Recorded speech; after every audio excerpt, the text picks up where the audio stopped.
क्या 2027 से पहले बदल जाएंगे कई मुख्यमंत्री? सोना पहुंचेगा 2 लाख के करीब और दुनिया झेलेगी डिजिटल संकट। क्या राजस्थान के मुख्यमंत्री भजनलाल शर्मा अपना 5 साल का कार्यकाल पूरा नहीं कर पाएंगे? क्या मध्य प्रदेश में भी मुख्यमंत्री का चेहरा समय से पहले बदल सकता है?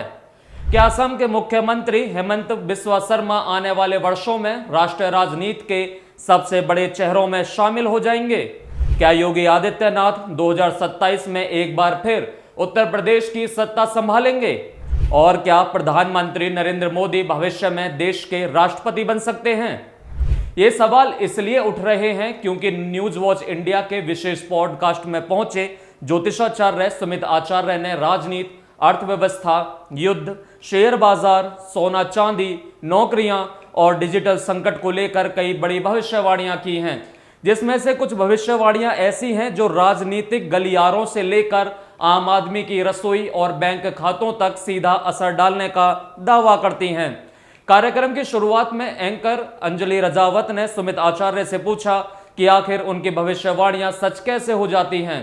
इसके जवाब में उन्होंने कहा कि खगोलीय घटनाओं, ग्रहों की चाल, कुंडली की गणना और अपने अंतर्ज्ञान के आधार पर वे भविष्य में होने वाली घटनाओं का अनुमान लगा लेते हैं। उन्होंने दावा किया कि शनि के मीन राशि में प्रवेश होने से पहले उन्होंने भूकंप, आग की बड़ी घटनाओं, भारत पाकिस्तान तनाव और विमान हादसे जैसी घटनाओं का संकेत दे दिया था। उनके अनुसार किसी ग्रह की दिशा, राशि और गोचर को बारीकी से समझकर बड़ी घटनाओं की आशंका व्यक्त की जा सकती है। हालांकि यहां यह समझना जरूरी है कि ज्योतिषीय भविष्यवाणियां वैज्ञानिक रूप से प्रमाणित पूर्वानुमान नहीं होती। किसी प्राकृतिक आपदा, विमान दुर्घटना, युद्ध या राजनीतिक परिवर्तन के बारे में केवल ज्योतिषीय दावे के आधार पर निष्कर्ष निकालना उचित नहीं है। ऐसी स्थितियों में सरकारी एजेंसियों, मौसम विभाग, विमानन नियामकों और आधिकारिक सुरक्षा सूचनाओं को ही प्राथमिकता दी जानी चाहिए। लेकिन इस बातचीत का सबसे चर्चित हिस्सा राजनीति से जुड़ा रहा। जब सुमित आचार्य से पूछा गया कि उत्तर प्रदेश विधानसभा चुनाव 2027 में योगी आदित्यनाथ और अखिलेश यादव में से किसका समय सबसे अधिक मजबूत दिखाई दे रहा है, तो उन्होंने स्पष्ट रूप से योगी आदित्यनाथ की वापसी की भविष्यवाणी की। उन्होंने दावा किया कि गिरोह की स्थिति योगी आदित्यनाथ के पक्ष में दिखाई दे रही है और 2027 में वे दोबारा उत्तर प्रदेश के मुख्यमंत्री बन सकते हैं। दूसरी ओर अखिलेश यादव के बारे में उन्होंने कहा कि चुनाव के आसपास मंगल की स्थिति उनके लिए अनुकूल नहीं दिखाई देती। उनके अनुसार इसी कारण समाजवादी पार्टी को चुनावी नुकसान हो सकता है। यह केवल ज्योतिषीय आकलन है। उत्तर प्रदेश चुनाव का वास्तविक परिणाम मतदाताओं के फैसले, राजनीतिक गठबंधनों, उम्मीदवारों, जनहित के मुद्दों, सरकार के कामकाज और चुनावी परिस्थितियों पर निर्भर करेगा। इसके बाद राघव चड्ढा को लेकर भी एक चौंकाने वाला दावा किया गया। सुमित आचार्य ने कहा कि आने वाले समय में राघव चड्ढा मुख्यमंत्री पद तक पहुंच सकते हैं। उन्होंने पंजाब विधानसभा चुनाव 2027 में भाजपा के मजबूत होने और राज्य में भगवा लहराने की संभावना भी व्यक्त की। इसे केवल ज्योतिषाचार्य का व्यक्तिगत अनुमान समझा जाना चाहिए। राजनीतिक भविष्यवाणियों का सिलसिला यही नहीं रुका। सुमित आचार्य ने दावा किया कि राजस्थान के मुख्यमंत्री भजनलाल शर्मा अपना वर्तमान कार्यकाल पूरा नहीं करेंगे। उनके अनुसार भजनलाल शर्मा को भविष्य में केंद्र की राजनीति में भेजा जा सकता है और वे राज्यसभा सांसद बन सकते हैं। इसी प्रकार उन्होंने मध्य प्रदेश के मुख्यमंत्री मोहन यादव को लेकर भी कहा कि वे मुख्यमंत्री के रूप में अपना कार्यकाल पूरा नहीं कर पाएंगे और आगे चलकर केंद्र की राजनीति में भूमिका निभा सकते हैं। दिल्ली की मुख्यमंत्री रेखा गुप्ता को लेकर भी उन्होंने कार्यकाल पूरा न होने की संभावना जताई। उन्होंने इन भविष्यवाणियों के पीछे अल्पकालीन योग को कारण बताया।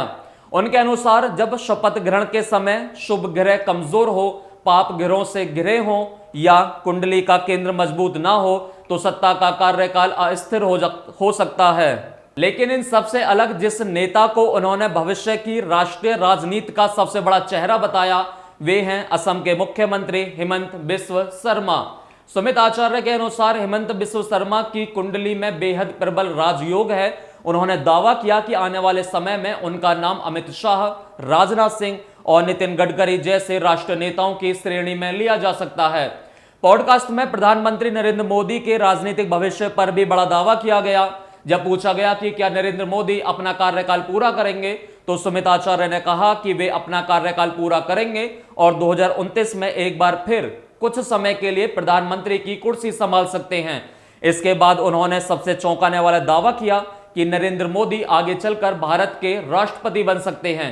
उनके मुताबिक मोदी ऐसे पहले नेता बन सकते हैं जो प्रधानमंत्री पद संभालने के बाद राष्ट्रपति के पद तक पहुंचेंगे।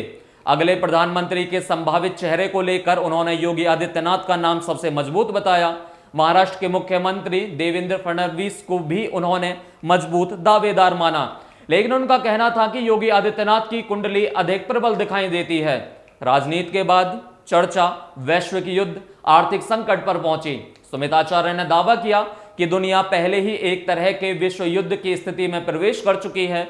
उनके अनुसार कई देश प्रत्यक्ष या अप्रत्यक्ष रूप से संघर्षों में शामिल हैं, लेकिन यूरोप की व्यापक भागीदारी न होने के कारण इसे आधिकारिक रूप से विश्व युद्ध नहीं कहा जा रहा। उन्होंने 13 अगस्त से 17 सितंबर 2026 के बीच यूरोप में गृह युद्ध जैसी परिस्थितियां बनने, मिसाइल और गोलीबारी जैसी घटनाओं का दावा किया। उन्होंने यह भी साफ किया कि अलग अलग रूपों में संघर्ष 2032 तक चलता रह सकता है।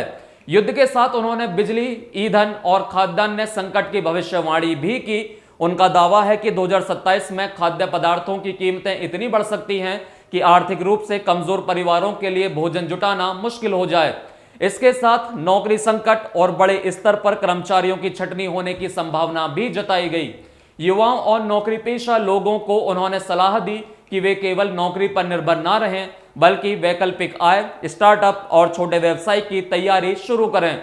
उन्होंने कहा कि मैन्युफैक्चरिंग, आर्टिफिशियल इंटेलिजेंस और स्टार्टअप आने वाले समय में बेहतर अवसर दे सकते हैं। यह सलाह एक सामान्य आर्थिक सावधानी के रूप में उपयोगी हो सकती है कि लोगों के पास आपातकालीन फंड, कौशल और आय का वैकल्पिक स्रोत होना चाहिए। लेकिन नौकरी छोड़ने, व्यवसाय शुरू करने या जीवन भर की बचत निवेश करने से पहले व्यक्ति को अपनी आर्थिक स्थिति, जिम्मेदारियों और जोखिम क्षमता का आकलन करना चाहिए।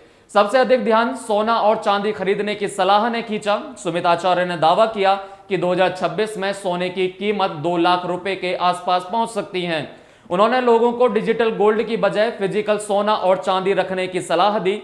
उनका कहना था कि आने वाले समय में डिजिटल संकट, इंटरनेट से जुड़ी बाधाएं और बैंक से संबंधित परेशानी सामने आ सकती हैं। उन्होंने 13 अगस्त से 11 सितंबर 2026 के बीच बैंकिंग संकट, शेयर बाजार में गिरावट और यूरोप में युद्ध का कोई बड़ा ट्रिगर सक्रिय होने का दावा किया। उन्होंने 12 सितंबर से 10 अक्टूबर 2026 के बीच शेयर बाजार को लेकर झूठी या भ्रामक खबर फैलने और इसके बाद बाजार में अचानक गिरावट आने की आशंका जताई। उनके अनुसार ऐसी खबर के कारण बड़ी संख्या में लोग निवेश करेंगे और बाद में उन्हें भारी नुकसान हो सकता है। हालांकि निवेश से जुड़ी कोई भी भविष्यवाणी निश्चित नहीं होती। केवल ज्योतिषीय दावे के आधार पर सोना, शेयर, बिटकॉइन या संपत्ति खरीदना आर्थिक रूप से जोखिम भरा हो सकता है। निवेश से पहले सेबी पंजीकृत वित्तीय सलाहकार से सलाह लेना, अपने निवेश को अलग अलग साधनों में बांटना और आपातकालीन नकदी बनाए रखना अधिक सुरक्षित तरीका है। विमान यात्राओं को लेकर भी पॉडकास्ट में कई संवेदनशील दावे किए गए। सुमित आचार्य ने 16 जून से 14 जुलाई 2026 और फिर 11 अक्टूबर से 9 नवंबर 2026 के बीच विमान हादसों की आशंका जताई और टिकट रद्द करने की सलाह दी। ऐसी चेतावनियां लोगों में अनावश्यक भय पैदा कर सकती हैं।